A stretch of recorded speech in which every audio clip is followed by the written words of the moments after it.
Welcome to Galactic Atlas lore. If you enjoy these tales, please like and subscribe. If you have any recommendations you would like me to explore, please leave a comment. Let's begin.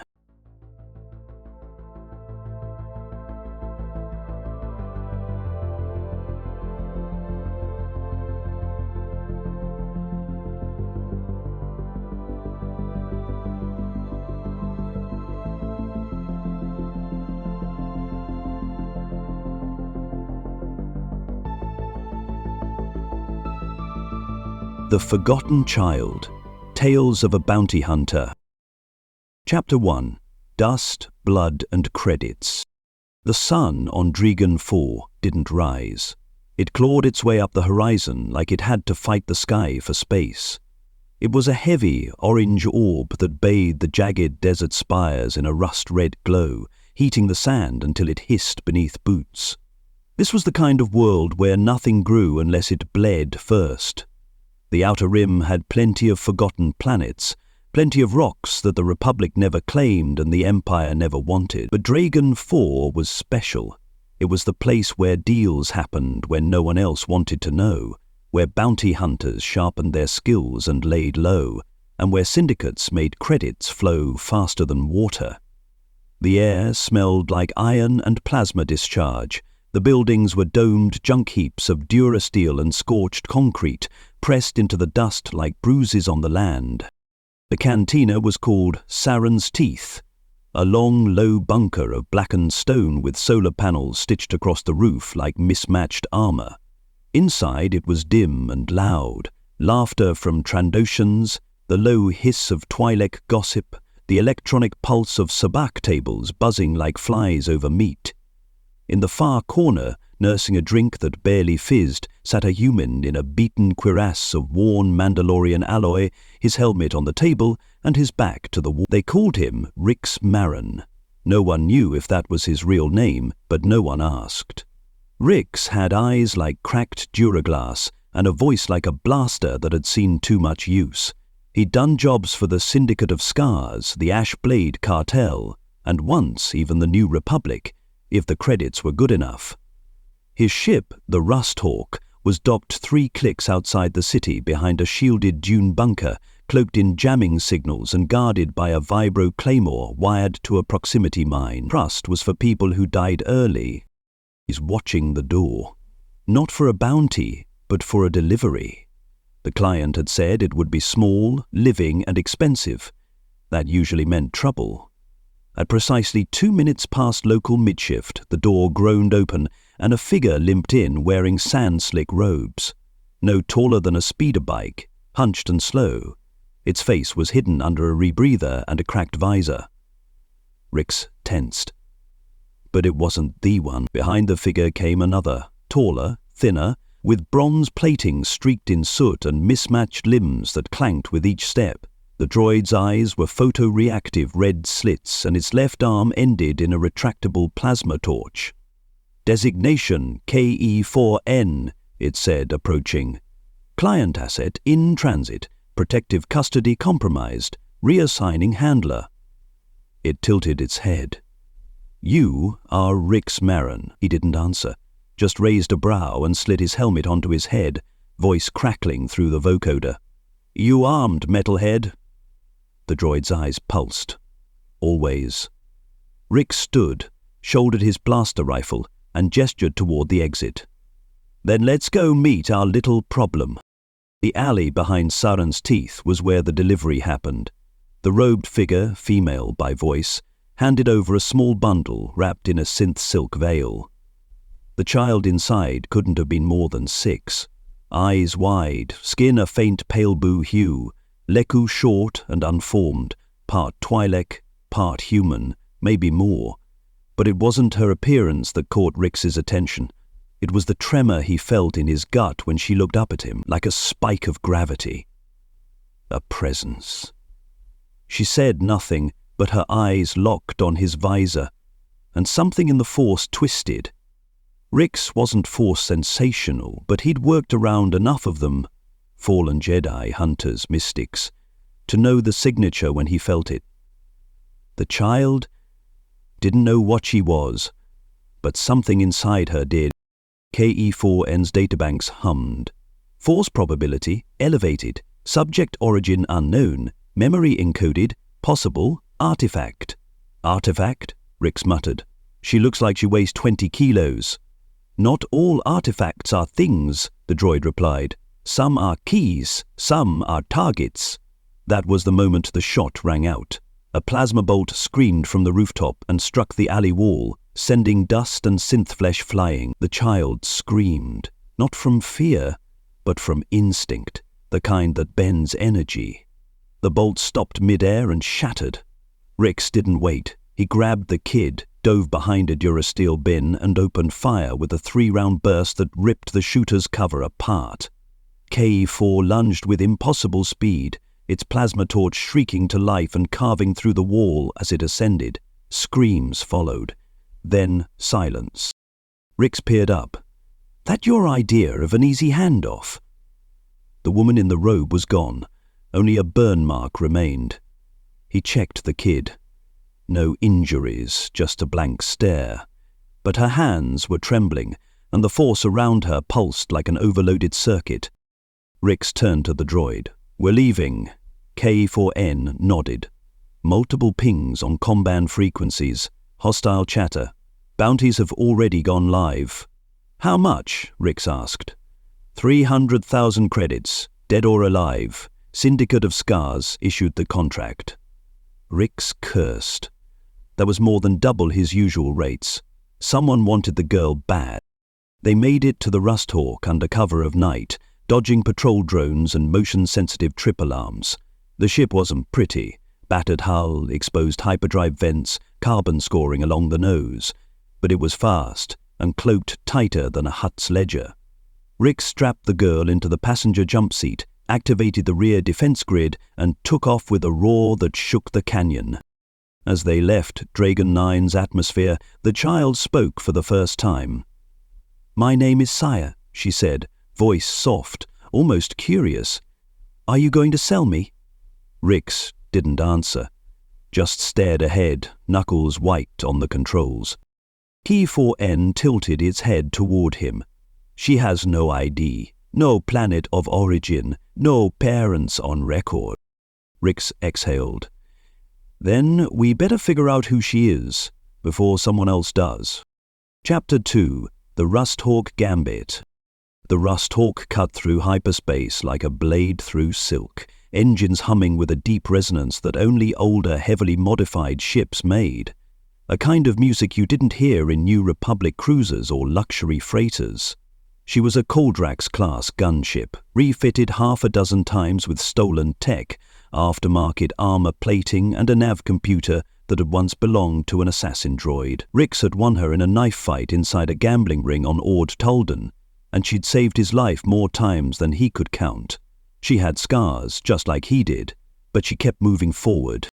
In the hold, Saya sat in the jump seat, small hands folded, watching the hyperspace tunnel flicker past the viewport. She wasn't crying, and that unsettled Rix more than anything. Most kids her age would be screaming, hiding, asking for their parents. Not her. She sat quiet, studying everything. Rix, KE4N, the lights, the ship layout, as if memorizing it all. There was a sharpness to her gaze that didn't belong on a child's face, something ancient. Rix had seen it before, in war orphans, in slave pits, in Jedi younglings who survived when they shouldn't have. She's too calm, Rix muttered, removing his helmet and setting it on the console beside him. His dark hair was damp with sweat, and a jagged scar ran down his left cheek like a brand. K4N clicked into standby mode, its crimson photoreceptors dimming. Likely force-induced emotional dampening, the droid said. Many children with latent force sensitivity display abnormal neurological responses under stress. She's not just sensitive, Rix replied. She caught a plasma bolt with her mind. Correction, K4N buzzed. She redirected it. Very few untrained force wielders can achieve such reflexive manipulation. This suggests embedded memory patterns. possibly genetic encoding. Rix leaned back in his chair and sighed. You're telling me she's a science experiment? I am suggesting she may not be as much of a child as she appears. Rix glanced back at her. She was still watching him, unblinking. All right, Saya, he said, tone gentler than he expected. You remember where you came from? She shook her head. Do you remember who gave you to that woman? Another shake. Do you know what the Force is? At that she paused. It's the thing that follows me, she whispered. It makes the air heavy when I'm scared. It pulls things. Sometimes it makes me hear people who aren't talking. Rix exchanged a glance with K4. The droid said nothing. He checked the nav computer. Their destination wasn't fixed, but he'd plotted a temporary course to Torad Vallis, a mining moon orbiting a red giant in the Kesso Drift.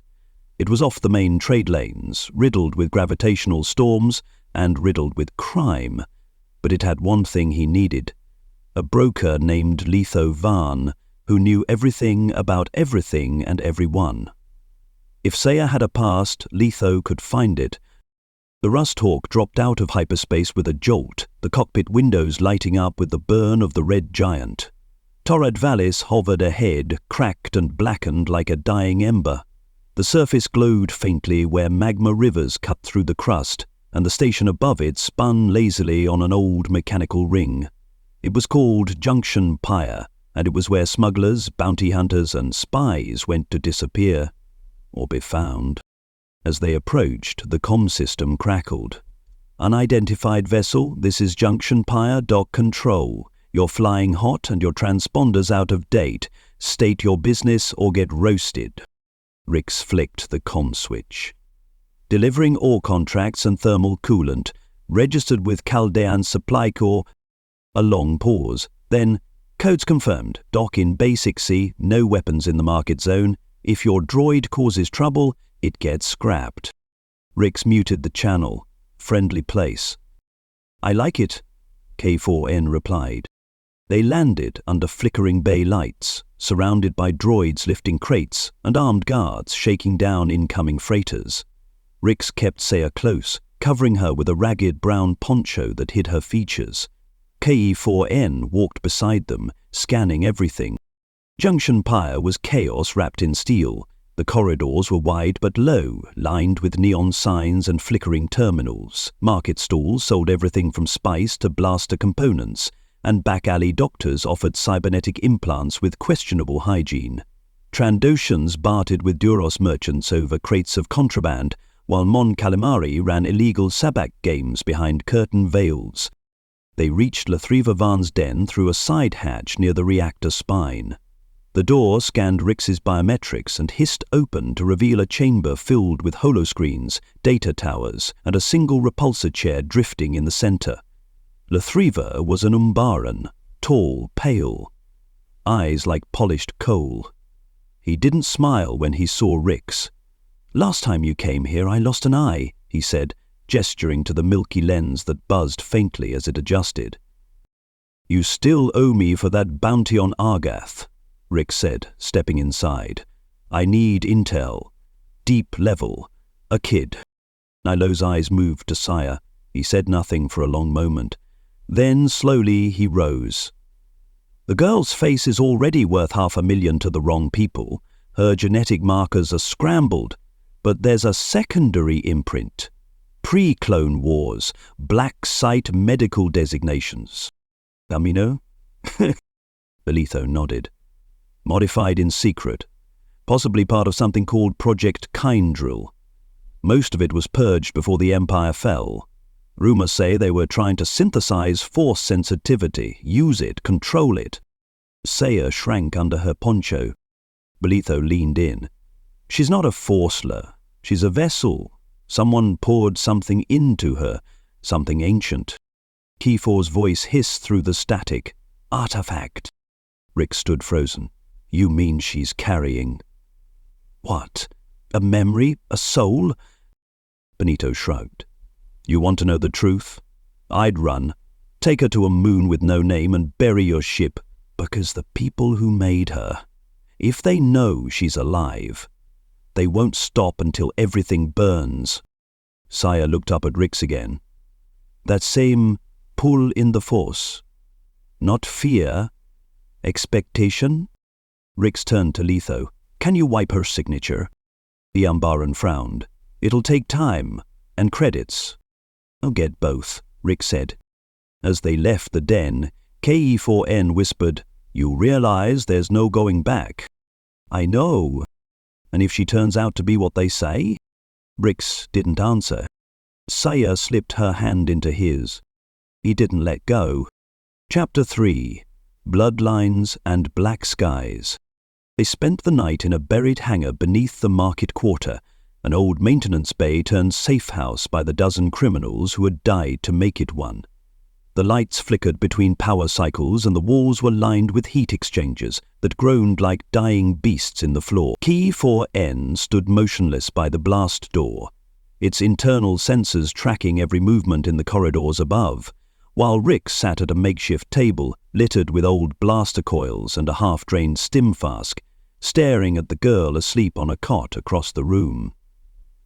She looked even younger now, curled in the oversized blanket with a thumb hooked against her collar, like she'd grown used to sleeping with something to hold on to. It was easier to see her as a child in the quiet, easier to forget that somewhere deep in her mind was a blueprint designed by people who'd twisted the Force into something cold and mathematical.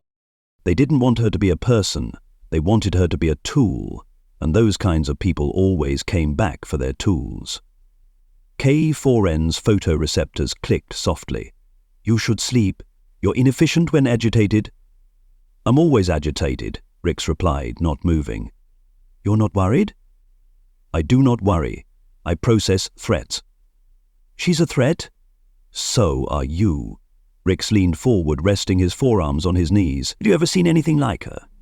I have seen clones. I have seen Jedi. I have seen Force-enhanced soldiers who screamed until their minds collapsed under the weight of borrowed power. I have not seen this. She is not just altered. She is embedded with something older. Like what? Like a pattern that does not belong to her. A map drawn inside a mind that didn't ask for it. Rix rubbed his temples. I should hand her over. Then why haven't you? Rix didn't answer. They left Torad Vallis just before dawn cycle, taking off in a storm of grit and static, the Rust Hawk spitting out engine bursts that jammed the local sensors for 5 seconds, long enough to clear orbit before the next price was painted on Saya's head. They flew low across the drift, skimming the magnetic currents to mask their jump vector. The next stop was Matter Prime, a poisoned ocean world ruled by a coalition of pirates, ex-imperials, and spice traders who believed in 3 things: money, silence, and killing first. It was the one place Letha claimed they could find a slicer capable of rewriting Saya's biological ID down to her mitochondria. If they pulled it off, she'd vanish from every system in the sector. But it was also a death trap. The descent into Marder was like falling into the belly of a machine. The clouds were black and pulsing with electric blue veins, and lightning crawled across the sky like it was alive. The ocean was a slab of ink below, broken by rusted sea towers that jutted out like broken fingers.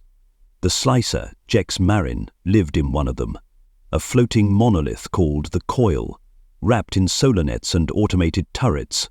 Rix negotiated a landing slot by transmitting an old Imperial clearance code he hadn't used since the Battle of Tibrin's Hollow. When they touched down, they were met by 2 guards in stormtrooper armor that had been painted black and fused with scrap metal shoulder plates. They said nothing, just nodded and gestured. Inside the Coil, it was hot and tight, with cables dangling like jungle vines and air that tasted like rust. Jex Marin was a Mirialan with augmetic eyes and 5 data ports running along her scalp. She smoked a vapor stem while typing with 4 fingers and 3 artificial ones. You brought me a relic, she said, eyes narrowing on Saya. This is from the Kindrel Black File. No one touches this stuff anymore. Can you wipe her? Riggs asked. I can rewrite every gene in her body to match a farmer's kid from Wabani. But if the Force signature is traceable, nothing I do will hide that. She can block them, KE4N said. "She just doesn't know how." Jex snorted. "Then she better learn fast. There's a tracker embedded in her skull. Microscopic. Grows into the tissue. Taps her neural waves. If I pull it out wrong, she'll forget how to walk." Rick stared. "Can you do it right?" "Maybe, but it'll hurt." Saya didn't flinch. "Do it." It took 2 hours. Rix paced the room while KE4N watched the door. Jex worked in silence, only pausing to adjust her tools or mop blood from her gloves. When it was done, she held up a black sliver of metal the size of a grain of rice. "This thing's not Imperial. It's Sith tech. Old. It's built to survive a supernova and still whisper home." Rix crushed it under his boot. "She clean? Clean enough." They paid Jex with 2 crates of kyber fragments stolen from a dead Jedi vault on Crevoss Minor. It was more than fair. They left as the coil shuddered in a plasma storm, with Saya sleeping again in the jump seat, sweat beading her brow. As they climbed back into orbit, K4N buzzed a warning. "We have a tail." Rix hit the scopes. "A gunboat. Syndicate markings. Fast, armed, built for pursuit. How? They didn't trace her. They traced you." The chase began above the cloud line, plasma bolts tearing past the wings of the Rusthawk, the gunboat's twin cannons lighting up the darkness. Rix pushed the throttle, diving into the atmosphere, forcing them through a canyon of lightning and metal towers. KE4N returned fire, disabling one of the enemy's engines, but not before a bolt struck the rear port. Alarms screamed. The ship bucked. Saya woke with a gasp, her hand glowing faintly. The ship steadied. "She did that," Rick said, staring. K4N didn't argue. They escaped. Barely. But Rix knew it wasn't over. He'd seen the look in Saya's eyes now. Something inside her was waking, and it was only a matter of time before the galaxy felt it too. Chapter 4. Names Etched in Ash. The Outer Rim has a way of remembering its dead, not with gravestones or ceremonies, but with silence, the kind that fills canyons after the last scream, or clings to shipwrecks rusting under alien suns. Rix had buried more names than he remembered, but some still came back in dreams. A partner burned alive on Ando Prime, a Jedi child he couldn't save during the early days of the Purge, a lover with violet eyes who vanished into a spice tunnel on Ulyssia. Now there was Saya, and he could feel fate curling around her like smoke, thick and suffocating. She hadn't spoken since Marder Prime. Her eyes had that same far-off look the Force touch sometimes got, like she was half listening to something no one else could hear. She sat in the cockpit now, legs crossed beneath her, a scrap of cloth in her hands. She kept folding and unfolding. Rix had stopped asking what she was thinking. He wasn't sure he wanted to know. PE4N entered from the engine corridor. "Hyperdrive's stable again. We won't be outrunning anything Class 1, but we can maneuver." Rix nodded, jaw set. "Any news from Letho?" A burst transmission came through encoded in worm cipher. He says there's a Jedi relic moving through the Murata void. Something tied to the Kindrel project. Rick data crystal. High encryption, linked to pre-Empire experiments in Force cloning. Location unknown. Only the buyer knows where it's being held. And I'm guessing the buyer wants a meeting. Correct. 5 days from now. Neutral zone. Platform Novar 27. Rick spat into a tin cup and set it on the console. That's a trap. If they know what Saya is, they'll try to trade the crystal for her. Maybe worse. "You still want to go?" Rix looked at the girl. She was humming now, a soundless rhythm only she seemed to know. He felt something stir in his chest. Not fear, not anger, something heavier. "Yeah," he said. "We go." The Murata Void wasn't a real place. It was a myth, a name smugglers whispered when they wanted to scare greenhorns. In truth, it was a cluster of planetoids and half-built stations abandoned during the Clone Wars, floating in a magnetic field that disrupted most nav systems. The Republic had tried to map it, The Empire had tried to bomb it. Both failed. Now it belonged to ghosts and gunrunners. Platform Nova 27 was a skeleton, half station, half asteroid, welded together by pirate clans that died centuries ago. It drifted just outside the safe corridor, visible only by the flickering lights of ancient beacons. Rix brought the Rusthawk in under stealth, rotating shields to deflect scanning pulses. KE-4N stood by with a charged iron blaster, and Saya, cloaked in a black robe too big for her, followed close behind, her hand never far from Rix's. The platform's interior was worse than expected. Rusted floors, leaking pipes, half the airlocks jammed with frost. They passed rows of decompressed cargo bays turned into dens for spiceheads and ex-mercs. The meeting point was a central chamber lined with shattered transparasteel. Someone had once tried to make it a garden. The soil trays were still there, filled with ash and bone. The buyer was already waiting. Human, tall, slender, cloaked in white and grey with a synth leather mask and voice modulator. 2 guards flanked them, armoured, silent, holding repeaters. "Rix Merrin," the modulated voice said. "We didn't expect you to bring the girl." "She's not for sale." "Everything's for sale," they replied, holding out a small case. Inside, a crystal glowed, pale violet flickering with pulsing script, a Kindrel memory core, records of every subject created under Project Primarch, DNA logs, force compatibility data, hidden coordinates. Rix didn't reach for it. "You want her, that's the trade." The figure nodded. "She is the final asset, the only one not terminated. What she carries is not data, it's living memory. Imprinted consciousness from the first cycle." K4N tilted its head. "You mean she's a vessel for a Force spirit? Not just any. A Sith Lord erased from history. One who found the secret to transfer essence, not just into other Force wielders, but into clones. They thought they could control it. They failed."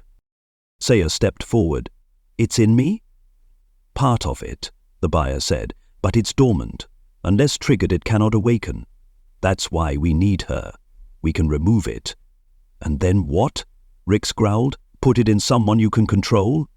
"It's bigger than that. This being has influence even in death. It's shaping her dreams. Soon it'll shape her thoughts, then her will." Saya turned to Rix, face pale. "I don't want it. I don't want any of it." The buyer extended a hand. "Come with me. We can save you." But Rix stepped between them. "No," he said, voice low. "She stays with me." The buyer's tone changed. "Then you'll die with her." The room exploded into motion.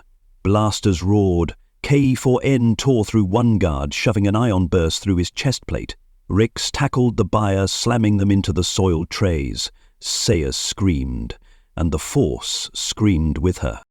The crystal in the case shattered, releasing a shockwave that bent metal. The buyer shrieked, mask flickering as dark energy coiled from the shards like smoke. Saya clutched her head. "It's waking up," she sobbed. "It's Rix pulled her close, wrapping her in his cloak. K4N fired one last shot, ending the buyer's final breath. The room stilled. In the silence, Saya looked up. "It's gone," she whispered. "I buried it, deep inside. I don't know how." Rix held her tight. "You don't have to know. You just have to stay who you are." "I don't know who I am." Rix brushed a lock of hair from her face. "Then we'll find out together." They left the station in fire. The Rusthawk limped into space, trailing sparks and scars. But it flew. Saya slept in the hold, curled against a crate, breathing steady for the first time in days. K4N piloted without speaking. Rix stared into the stars, jaw set. Somewhere out there, others would come. More syndicates, more seekers, more monsters in masks. But they'd find him waiting. And he wouldn't be alone. Chapter 5. Stars burn quieter now. The Rusthawk drifted beyond the rim of known hyperspace lanes, past the calibrated reach of most star charts, moving silently through a dust field left behind by a collapsed dwarf system that no one had cared to name.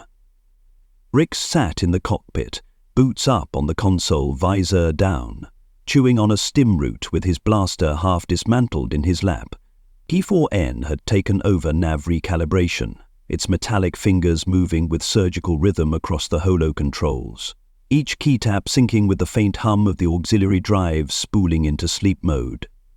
Saya was asleep behind them, wrapped in a salvaged cloak that still smelled of ozone and copper, her small body curled beneath the auxiliary sensor console like a creature grown used to hiding in Starship. Rix hadn't said much in the past few hours. He hadn't needed to. The tension was gone, for now, but in its place sat something heavier, something that clung to the walls of the ship and nested in the air filters: uncertainty. The girl had buried something ancient, something dark, and no one, not even her, knew how deep it had gone. He had questions that had no answers, and every time he looked at her, he felt like he was staring into the mouth of a crater, waiting for it to erupt. Still, he didn't leave. Still, he kept the ship moving forward. The next system on their route was Eridan's Grave, a rogue planet once tethered to the twin suns of Korov before the second gravitational collapse during the Clone Wars. The planet had no natural light. Its surface was black, matte, and dusted with the husks of star cruisers that had tried to use it as cover during long-forgotten skirmishes. It was also a known haunt of the Varnak Syndicate, a loose network of former separatist warmongers who had turned to trafficking relics, memory cores, and, most recently, Force-attuned children. They were not Sith, not cultists, not even true believers. They were worse. They were opportunists, scavengers who had learned to bottle the Force like it was spice, to cage it in flesh and sell it to the highest bidder, and one of them had put out a call. A coded message. It had reached K4N through a back channel meant only for Class 1 hunters. Maron, the girl. We know what she is. Trade for knowledge. Location, Eridan. Come alone. Rix didn't trust them. He didn't trust anyone. But the problem was, he needed what they had. He needed to know how many more like Saya had been made. He needed to know if they'd come looking for her again, and if they did, how to stop them. They landed under the black sky in a derelict hangar built into the planet's upper crust, shielded from cosmic radiation by the layered hulls of crashed battlecruisers. The wind above sounded like metal screaming. Rix disembarked first, blaster drawn but low, armor patched from the last skirmish but still scarred enough to scare the stupid. K4N followed close, cloak drawn over its chassis, plasma cutter humming quietly beneath the folds. Saya walked behind them both, silent, eyes wide as they adjusted to the strange starless dark. The meeting point was a hollowed-out engine bay repurposed into a throne room of sorts, where the Syndicate's regional broker sat in a chair made of broken stormtrooper armor and burnt-out droid spines. They called him Hask half-human, half something else with a mouthful of teeth filed flat and fingers replaced with injector ports. His voice crackled through a throat implant that buzzed every time he inhaled. "You brought the girl, Bold?" Rix didn't respond. He just stepped forward and dropped a small data spike onto the floor. "Names, labs, every project that made her. In exchange, I let you live," Hask grinned. "Oh, Maron, still pretending you're a hero. You don't get to make deals here," he snapped his fingers. Two guards emerged from the shadows, aiming sonic rifles. Saya tensed, and the force shifted. Rix put a hand out, stopping her. "Wait." K4N stepped between them, arm glowing. "I calculate a 92% chance this ends in violence." Rix looked back at the girl. "Make it 100. The fight lasted 17 seconds. KE4N gutted one guard with a 3-pronged arc discharge, while Rix shot the other through the eye socket.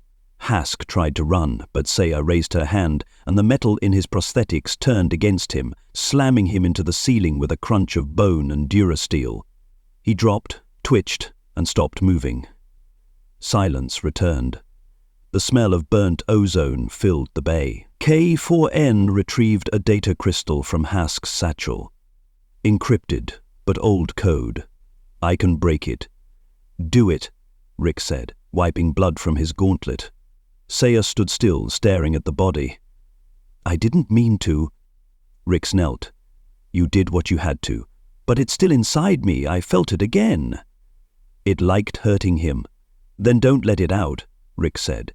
You're stronger than it. That's why it wants you. She didn't answer. She just closed her eyes. They left Eridon's grave with more names, more locations, more questions. And fewer illusions. The Syndicate hadn't made her. They'd bought her. There were others, scattered across the rim, hidden in vaults on mining moons, in sleeper pods buried beneath old Clone Wars bunkers. And the buyers weren't just gangsters. They were organized, financed, connected. Somewhere in the core, something bigger was waiting, and it knew she was alive. Back aboard the Rusthawk, KE4N plugged the crystal into the nav console and began decrypting. Rick sat beside Saya in the hold. I can drop you off somewhere safe, he said. You don't owe me anything. She shook her head. There's nowhere safe, not for people like me. Rick stared out the viewport into the swirling blue of hyperspace. Then we make one, ship by ship, world by world. Just us, for now. But people talk, hope spreads, and if I've learned anything out here, it's that sometimes the smallest light cuts the darkest sky. She leaned against him, and for the first time, he didn't flinch. K4N's voice crackled through the speaker. New coordinates locked. One of the labs is still active, orbiting an abandoned gas giant. No defense grid, yet. Rick stood, said, course, let's find the rest. And as the stars blurred past, the galaxy shifted.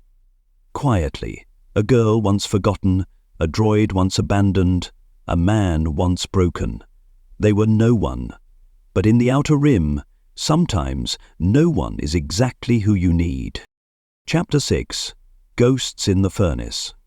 The gas giant was called Hothari by Old Republic scouts, a name that didn't appear on any current charts, its orbit drifting so far beyond the common trade lanes that most nav systems ignored it entirely. It loomed in the dark like a frozen god, pale grey clouds curling over endless crimson storms, its magnetosphere lashing at anything that came too close with static bursts strong enough to cook unshielded systems in seconds. Suspended in orbit, tangled in the gravity well of a dead moon, floated the lab, a station built from shattered Clone Wars tech, its hull marked by fading Republic insignia and pocked with impact scars from decades of micrometeors. It looked abandoned. It wasn't. The Rusthawk approached under full cloak, shields modulated to mimic derelict satellite drift, its engine hum dialed to a whisper. Rix guided her by hand, fingers steady on the manual controls, eyes locked on the debris field that masked the lab's perimeter. KE4N stood behind him, tapping sensor readouts that displayed bursts of artificial movement inside the station's central core. No response to their approach, no visible weapons. But something was alive in there. Saya sat in the co-pilot's chair, hands clenched in her lap. She'd said nothing since they left Eridon. She hadn't needed to. The force around her felt different now, coiled, like a storm held in a bottle. Her presence was heavier, deeper, as though the girl who had once been Saya was slowly being layered with something older, something that remembered fire. They docked on the shadowed side, matching the lab spin with a precision burn that brought the airlocks into alignment. The magnetic seal hissed as it connected. KE4N moved first, breaching the outer hatch with a cutter arm and rerouting the station's access controls. The interior stank of coolant and rot. Hallways blinked with half-dead lights, flickering between shadows. Medical stretchers lined the walls, some overturned, others with long-dead corpses strapped in place, their skin blistered from chemical exposure. The deeper they went, the colder it got. Frost curling across the walls despite the functioning heat systems. Rix kept his rifle up, checking corners with trained ease. "This place gives me the creeps," he muttered. Reading elevated power levels in sub-level 3. Life forms, 4. 1 large, 3 unstable. Unstable how? Patterns suggest containment breach, possible psychic interference, force bleed. Saya flinched as they passed a sealed observation room. Inside, a child's drawing had been etched into the walls with fingernails. Stick figures, a ship, a sun, a name scrawled in blood. Kara. She didn't look away. They reached the central chamber through a broken lift shaft, KE4N climbing down with magnetic clamps, while Rix and Saya descended on a cable line. The chamber was massive. A hollow sphere lined with containment pods, each one filled with fluid, each one housing a clone. Some were inert, others twitched. Most were malformed, but 3 were active, and one, at the far end, had broken open. Steam hissed from the cracked glass. A body lay curled at the base, humanoid, wrapped in the remains of a pressure suit. Then it moved. It stood slowly, head twitching, arms rising like something remembering how to use its own limbs. Its eyes opened, glowing faintly violet, and when it spoke, it didn't use a mouth. It spoke into their bones. "You brought the vessel." Rix raised his blaster. "Back off." The thing didn't flinch. "She is the last. We are the Echo, the ones who failed to become." Care 4Nen activated a shield projector, force presence rising, energy density at 71%. Prepare for. But the wave hit them before he could finish. The force lashed out in a roar of pressure, slamming them against the walls. Rix hit the ground hard, vision spinning. K4N was thrown into a stasis chamber, sparks flying. Saya remained standing. Her eyes were blank. The clone creature stepped forward. "We were designed to hold the soul of Darth Threxon, the last high sorcerer of the Shadow Convocation, but none of us was strong enough. We fractured, bled, screamed." It reached for her. "You made to succeed where we failed." Saya shook her head, eyes burning now with defiance. "I'm not you." "You are me. You are all of us. You are the final piece." "No," she whispered. "I'm not a vessel. I'm me." The clone screamed, and the force screamed with it, but Saya stepped forward, her hand raised, and for a moment, Rick saw something impossible, a shape made of light and shadow erupting from the body, like a ghost caught mid-exorcism, fighting to remain. Saya clenched her hand. "Go back to the dark." The scream became a howl, then a whisper, then silence. The clone dropped, empty. Rix staggered up. "You okay?" She looked at him, not like a girl anymore, but like someone who had made a choice. "I think I killed what I was made for." Key 4N crawled from the wreckage, one optic offline. "Confirmed. Residual force energy collapsing. Host essence purged." "Then we're done," Rick said, but Key 4N shook its head. "No. Now they'll know she can resist, and that makes her more valuable than ever." Rix looked at Saya. "You're not a weapon. You're not a ghost. You're just you." She smiled for the first time. "And you're not just a bounty hunter." "No," he said. "I'm not." As they left the station, Rick set the charges. It burned behind them, a bright bloom in the darkness. One lab down. Who knew how many left? But it didn't matter. He wasn't alone anymore, and for the first time in a long time, that meant something. Chapter 7. No Map for the Living. The trail didn't end with the lab.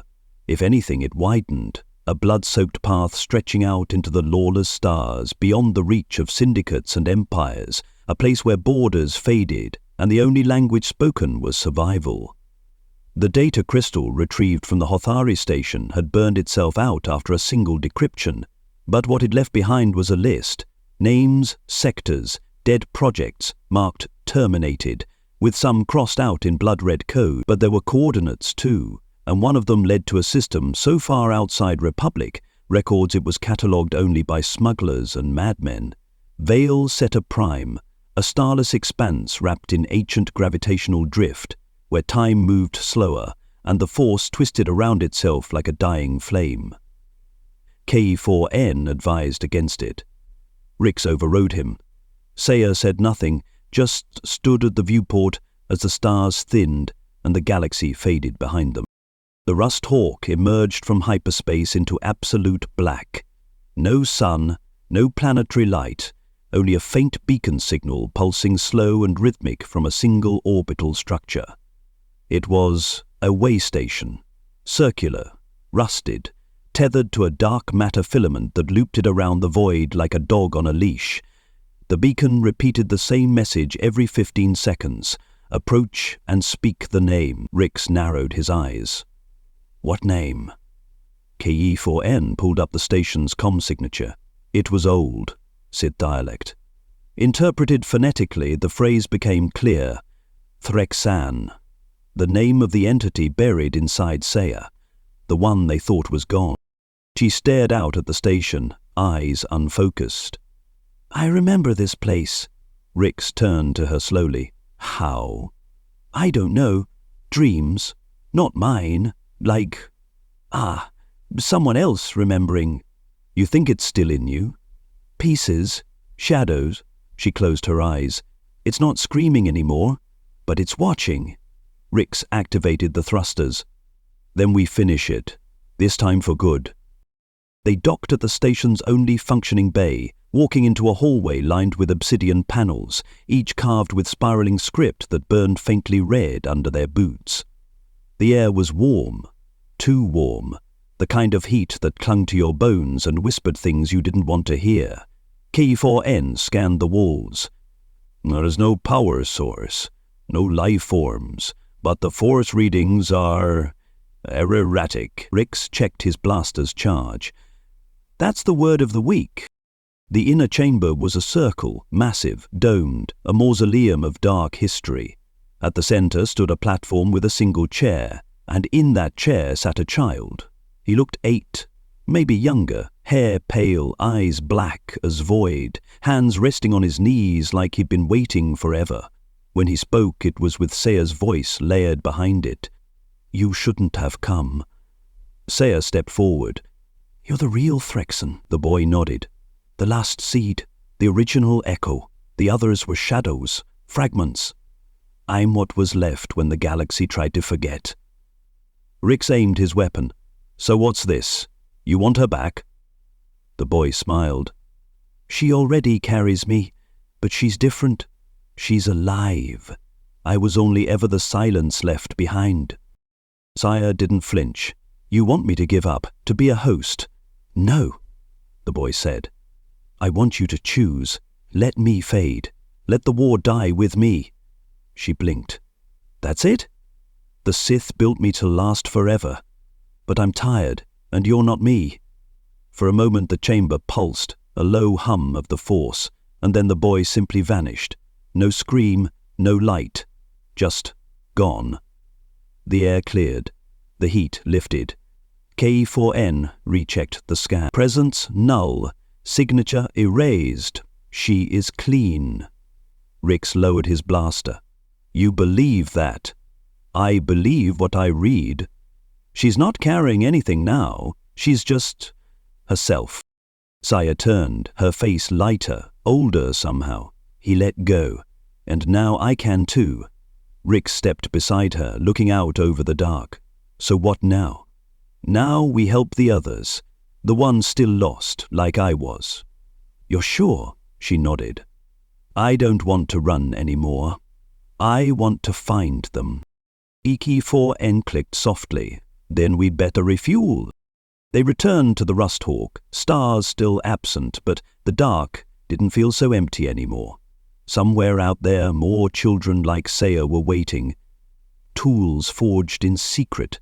Vessels born without names, dreaming in stasis chambers beneath forgotten moons. But now, one of them was awake. And she wasn't alone. Rix set new coordinates, fingers steady on the controls. Saya curled into the co-pilot's chair, cloak wrapped around her, head resting against the window. KE4N powered up the drives. The ship rumbled to life. As the Rust Hawk broke away from the Veil Setter station and vanished into the void, a faint echo trailed behind them. Not a scream, not a curse, just the quiet memory of a darkness finally put to rest. And a girl, once made to carry a ghost, now writing her own story across the stars. Chapter 8. The Ones Who Wait. They followed the map, not the one from the data crystals or decrypted logs, but the one forming day by day in Saya's mind.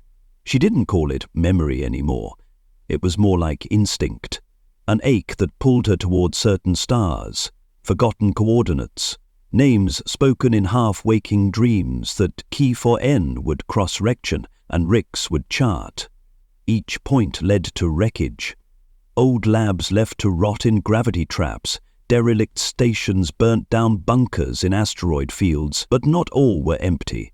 Sometimes they found cryopods buried under frost or behind bulkheads lined with blood, children suspended in half-life, their biosigns weak, barely registering.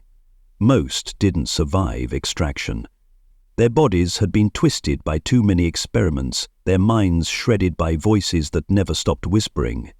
But some lived. Not many. Enough.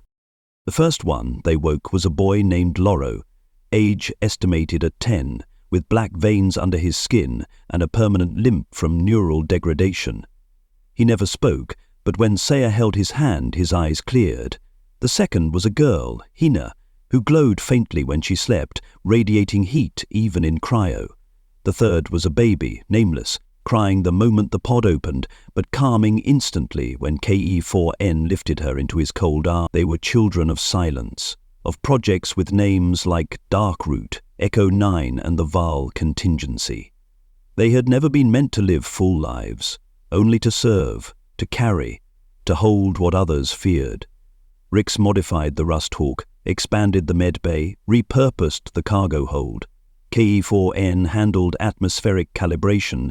Saya talked to them, sat beside their bunks, held them when they cried without knowing why. She didn't try to fix them. She just stayed. That was enough. Word spread slowly through the Rim's pirate channels and Broken Republic subnets. Bounty pings faded, then stopped. Then new signals came in. Anonymous coordinates, cryptic messages, whispers from rogue Jedi waysakers, saboteurs hiding from every side of the war. They'd heard about the girl who could speak to broken minds, about the ship that left flowers where it landed, about the man who once killed for credits but now took no pay, only silence and safe passage. Rix never called it a mission. He didn't like missions. He just kept flying, one day at a time. On Yarox V, a jungle moon grown over the husk of a separatist city, they found a chamber carved into a mountainside. Inside were hundreds of stasis units, powered by geothermal vents, each one pulsing faintly with the heartbeat of a child waiting. Rick stood in silence, hands at his sides, watching as Saya reached out and touched the nearest pod. It was a boy, maybe 5. The force rippled around him like a sleeping current. How many? Rix asked. K4N calculated. 314. How many can we save? Too early to say. Saya turned. We'll try anyway. Rix gave a tired smile. Of course we will. They didn't open the pods that night. They mapped the site, logged the power flows, marked it for return. There were too many to move, too many to risk without preparation. But they'd come back. They always did. Rix lit a small beacon at the entrance. Not for tracking, for hope. When they returned to the Rusthawk, the hold was quiet. Loro and Hina were sleeping, the baby nestled in a crate lined with thermal blankets, one hand gripping a metal bolt she refused to let go of. Rix stood at the viewport, watching the jungle below fade as the ship rose. Saya stood beside him, eyes steady. You ever think we're doing the wrong thing? She asked. Every day. But we keep doing it because nobody else will. They didn't talk after that, they didn't need to. The stars moved around them and the Rusthawk flew on. Chapter 9. A Place to Land. They didn't call it a temple, not because it wasn't sacred, but because that word had too much history. It was just a place, a plateau on a nameless moon with mild gravity, clean water and open sky.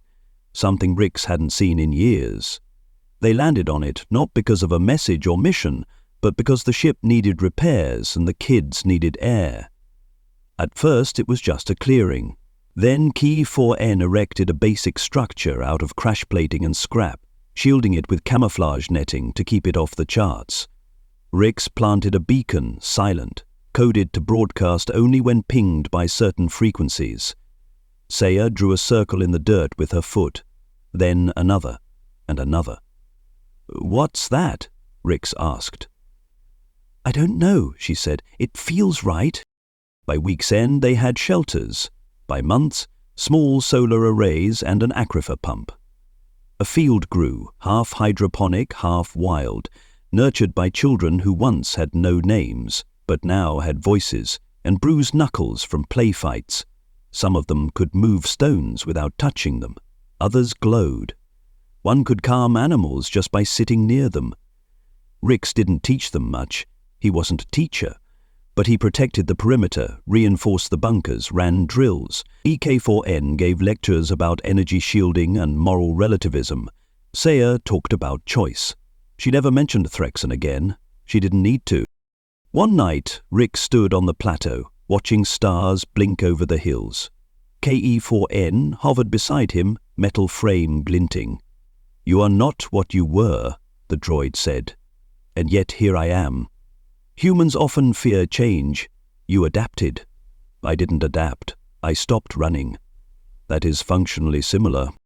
Saya approached, barefoot, her robe fluttering in the breeze. "More signals came in. There's a site near the Red Comet Drift. Another frozen lab." Rix nodded. "We'll go in the morning." She looked at the children running in the distance. "You think they'll be okay?" "No," Rix said. "But I think they'll fight to be, and that's enough." They stood there, the three of them, watching dusk fade into the kind of silence only found in deep places. Rix lit a small lantern, marking the edge of the field. Saya placed a stone beside it. K4N recorded the moment. Just one more line in a long story. They never asked what the place would be called. Maybe someday the children would name it. Maybe they wouldn't. It didn't matter. It was theirs. And for once, in the farthest reach of the outer rim, that was enough.